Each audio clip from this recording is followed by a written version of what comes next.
Hi, everyone. My name is Savannah Aleckson. I am the Events Director for True Charity, and I am so excited to be here with Dr. Brian Fikkert at Covenant College, where Dr. Fikkert is actually a professor of, is it economics? And community development, and yes. Community development. And Brian is also the founder of the Chalmers Center and the co-author of the best-selling book, When Helping Hurts, which I know many people who are affiliated with True Charity have read When Helping Hurts. They love it. We love it too. We have learned so much from Dr. Fikkert, and so we're just really excited to be here with you today. It's just a joy to be with you. Oh, I'm so glad. I'm so glad we're going to have this conversation. And really, we're just going to be chatting about kind of your history with the effective charity movement, and then talking a little bit about what folks can expect when Dr. Fikkert is actually at the summit in April. So April 9th through 11th, 2025. Mark your calendars. Brian is going to be there, and he's going to give a keynote address. So, Brian, let's maybe just backtrack a little bit and talk about your best-selling book, When Helping Hurts.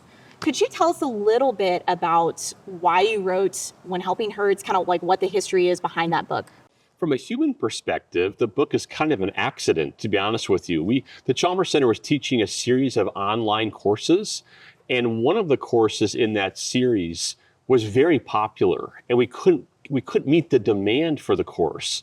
And it was a course called Foundations and Principles of Holistic Ministry, a really exciting name. Yes. And so we couldn't meet the demand. We said, maybe we should write a book so that we could just kind of get people off our backs a little bit, because we couldn't quite meet the demand for that course. And so we were hoping it would sell just a couple of thousand copies as kind of a substitute for that one course. And so we wrote the book, and God had bigger plans, and it just kind of took off. Yeah. And so what we realized is that people really were wanting to do more effective work amongst the poor, but they weren't really quite sure how. And so it took us a while to wake up to what was going on there, to what God was doing. But we started to realize that people really wanted to do good work. They just really weren't sure how. And so God was using the book in ways we never could have imagined. So we want to give all the glory to him for what he's done. Yeah, that's amazing. So you guys were really trying to more kind of spell out what effective charity looks like. People want to do good, they want to help people, but they want to really help them, not just give a Band-Aid solution and send them on their way. But that's kind of a nebulous process to know how to do that. And so I guess what you're saying is, in writing When Helping Hurts, you were hoping to kind of spell out what not helpful charity looks like, and how we can transition to more effective solutions. Exactly. Good intentions are not enough. It's actually possible to hurt people in poverty in the very process of trying to help them. And that was kind of a wake-up call for a lot of people, because pastors and churches were saying to their people, come on, let's get out there, let's do it. And we're thankful for those messages to mobilize God's people. But the assumption was that these folks were doing good things. Yep. And they wanted to be doing good things, and we all want to do good things. But oftentimes, our heads haven't quite caught up with our hearts. Yep. And we need to think about what we're doing, what we're actually trying to accomplish. What does success really look like? And how can we actually get there? Yeah. And so sometimes we need to pause a little bit before we just run off and do things. Yes, yeah. And I think you've touched on something that's so important, which is, it can be a faulty assumption to think that because your heart's in the right place and you want to do good, that baptizes the action, so to speak. And so I think there's the Chalmers Center, and you specifically, you guys have done great work really gently guiding people away from that mentality that all that matters is how you feel about it, and guiding them towards actual proven solutions that work, and lifting people out of poverty. Yeah, but it's been a journey for us. It's not like on day one, we have all the answers for the world, and we're just going to share with the world all the great things we know. It's been more like us on a journey with God, and trying to learn more effective things. And that journey has been transformational for us as an organization, and for me personally. Yeah. I'm not the same person I was when Chalmers began. And my understanding of what's going on in the world, of who God is and how he relates to his world, and even what a human being is, have completely changed over the course of the past 25 years. And so it's a transformational journey for us too. Yeah. At True Charity, we can really resonate with that. We've had that sort of experience as well, where it's been a transformational journey, and it's been so amazing to be able to actually learn from a lot of our member organizations what they're doing. And they've got great ideas that we never in a million years would have thought about.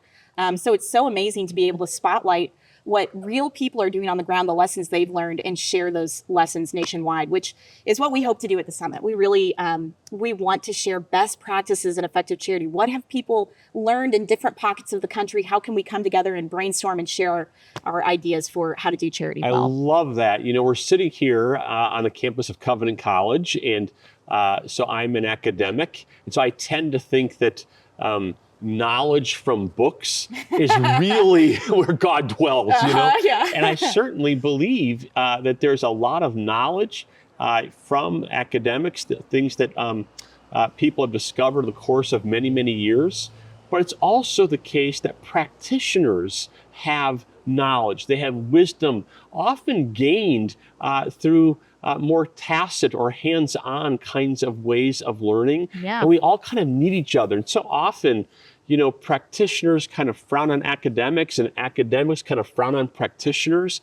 And the reality of it is we really need each other. We need to start to think of ourselves as a community of God's people who are walking hand in hand across time, respecting and valuing the different gifts, the different knowledge, the different experiences of one another. Yeah. I learn from frontline practitioners all the time. Yeah. And I think that's such an amazing point that you make, that we really should be integrating the practice and the thought together, that those two things really have to mesh very well. They really do. And that's one area in which, you know, at True Charity, we have learned so much from the Chalmers Center over the years. And you guys have really been just thought leaders. I mean, trailblazing all along the way in what effective charity looks like. I wondered if you could tell us a little bit about the importance of collaboration within the effective charity movement. Collaboration is so difficult, but it's so important. At a really high, just theological level, God likes it when his children work together. And so we need to collaborate just because it honors our King. A number of years ago, my son got married.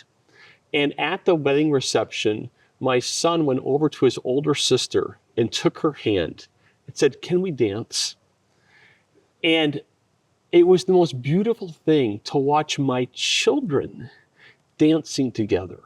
And that's how God views us. He wants his children to dance well together, to be together on mission with him. And so we need to do it just because it makes our King happy. Yes.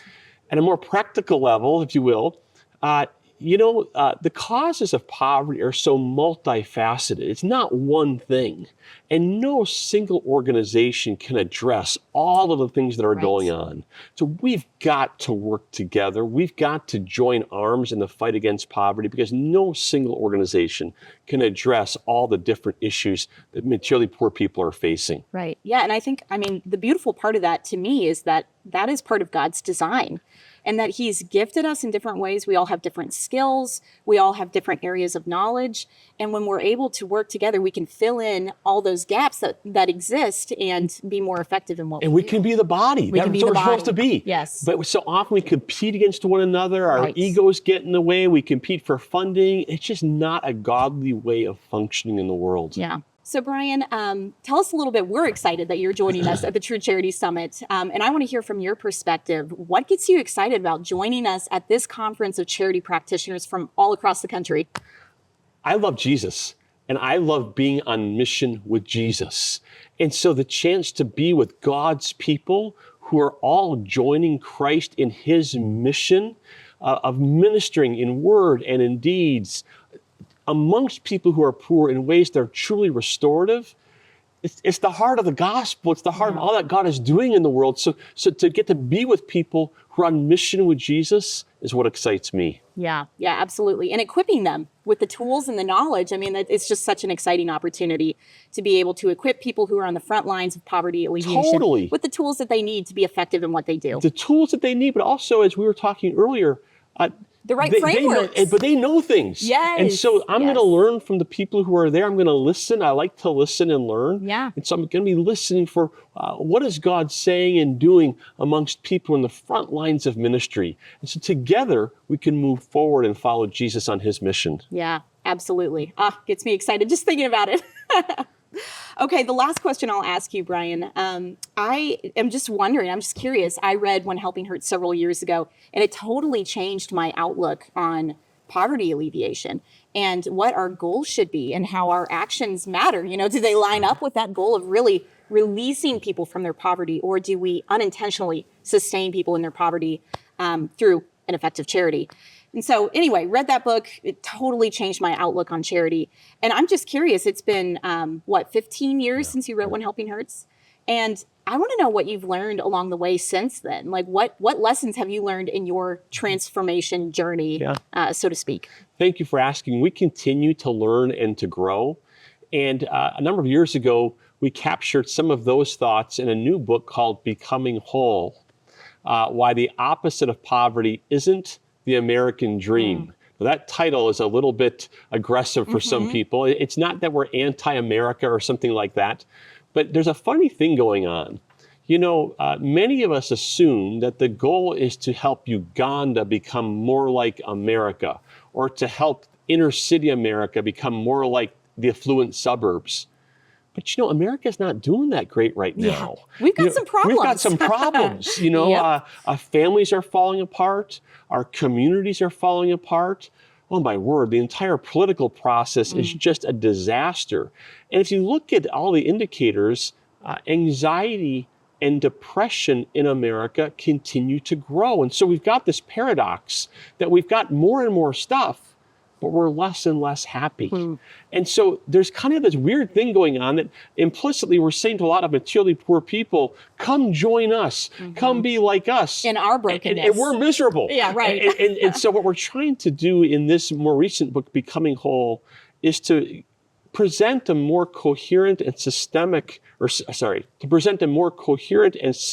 framework for God's theory or story of change. What exactly are God's goals for human flourishing, and how exactly can we get there? Both people who are materially poor and you and me. And so it's a book that's I think pretty challenging for all of us, but I think it tries to move us into a better understanding of what the fullness of life really is. Yeah, and so important for us. I just love that message, because it's so important for us to not conflate the American dream with God's vision of flourishing. That's it. That's it. You've got it. Why don't you be the keynote speaker at a conference coming up in April? Because you've got it. God just has he has a much fuller vision of what the good life is. And we've got to be willing to pursue that fuller vision. That's it. And that means that we ourselves have to be willing to change. Yeah. And a lot of times we don't want to change, right? And we're stubborn and we cling to things that we should really let go of. And so there's a better story for all of us. Yeah. But it's going to mean letting go of some things. I don't know exactly what that all looks like. I'm still trying to figure that out in my own life. But there's a fuller story. There's the life of abundance that God wants for us. Yeah, and changing our perspective of what the end goal is of poverty alleviation. It's not to have a bunch of stuff piled up around you. You've got it. There's a bigger vision. Come on April, what's 9th the date? through 11th. And Savannah will be the keynote speaker because she's got it. Well, Brian, we are just so glad that we were able to join you here today at Covenant College. It's just been an amazing time getting to hear your heart for effective charity and what God is doing in the world. And we're just so excited that you're going to be joining us in April in Huntsville, Alabama at First Baptist Church to share more of your thoughts on what God is doing in the effective charity space. Let's go. Let's go.